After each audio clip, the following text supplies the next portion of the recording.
someone fell asleep, or, in a garage with a car running, if it were drug-induced or similar. Or, like, it could have been an accident, or it could have been suicide. I don't know what to say.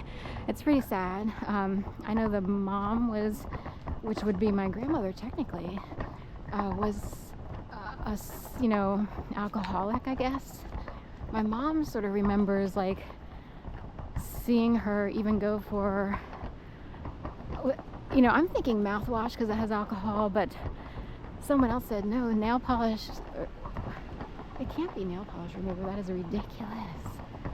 Anyway, there's traces of alcohol and certain things that we use in the bathroom. And I could see, like, I think the story was nail polish remover. And in my mind, I'm like, are you kidding? That is deadly. But back in the day, alcoholism might have been a bigger issue. There are so many other substances these days, sort of, I guess. For some reason, I was very young when my parents divorced and was never really exposed to that grandmother that much.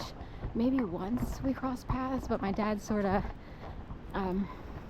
emancipated himself, if you will, from the Cole and Long family because of how dark it might have been. So call it cherry cordial. So it might have been a form of survival for him to sort of run away from that as much as possible, even if he at times probably wanted to help his mom. But I don't know, I don't know much about all that. So my parents divorced when I was 2. I did visit him every other weekend, but he didn't talk much about all that. But what if something is made to look like a suicide, or what if people cause you to wind up in dire straits? And this became a huge topic of discussion with someone who's like, there are people who secretly look out for all kinds of people, all kinds of personalities, all kinds of families and lineages, and they have learned over time, particularly in wealthier families, who to stay away from and who to sort of control and manage, just because there are people who aren't your best friend, and they might get you into weird situations. That's my sage advice today. You're on whenever it is, the 19th of September, but be wary, because I'm thinking, I used to be idealistic, but there are people who will willingly walk you into danger. Maybe they want to win something, maybe it's innate, maybe it's it's money based or what have you. So that's the story there.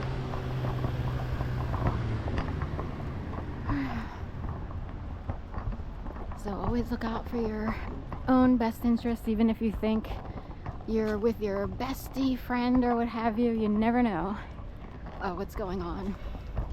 That's a sad way to look at life, because you want to but sadly, I wound up in quite a pickle. That's a mild way to put it. My world was completely turned upside down, and I'm wondering who thought it was funny to put me in that situation. So it was bad. I will say that. Did they paint this red up here, or does the sun show it more than? We have a fencing of the rooftop-ish area on this house, and it looks like, I don't recall that from before, but I don't always look up there, and I'm not always in this neighborhood. So Ionic, rival. Alright, he looked up on that monitor.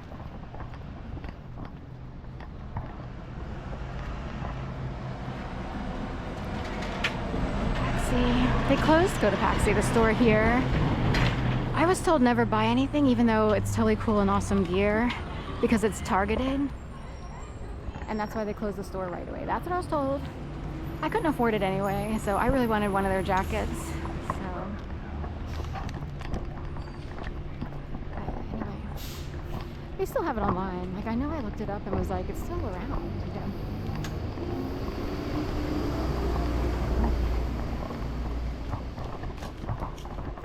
I guess that's it, like, it's expensive. What if they created expensive clothing and gear, like on purpose to see what kind of reaction they got to people who bought it or people who want to buy it and this, that, and the other. I don't know. That's what I was told to say. There's this pretty house here with pea green. I always like to look at it. And the red door. I call it pea green. I'm sure it's supposed to be olive, but it kind of has a pea green, like pea soup. But it's so pretty. 2401. All right, well. Right, I got a certain head bobble that reminds me of Tessa from Psyche Truth Yoga. She's one of my favorite people to watch on the Psyche Truth channel. I haven't checked in a while. She's from Austin, Texas. She might be from Arizona. Her last name is Zona, so maybe I have to think about this. She wasn't born in Texas. I think she wound up in Austin, Texas. So I don't know where she was born. Really like Tennessee.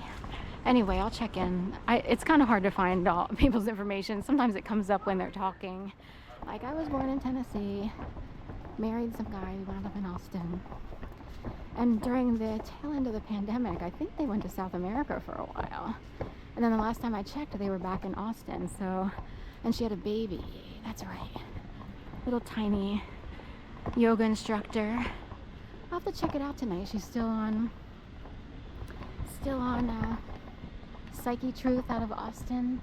It's pretty awesome, particularly for the women's, for ladies.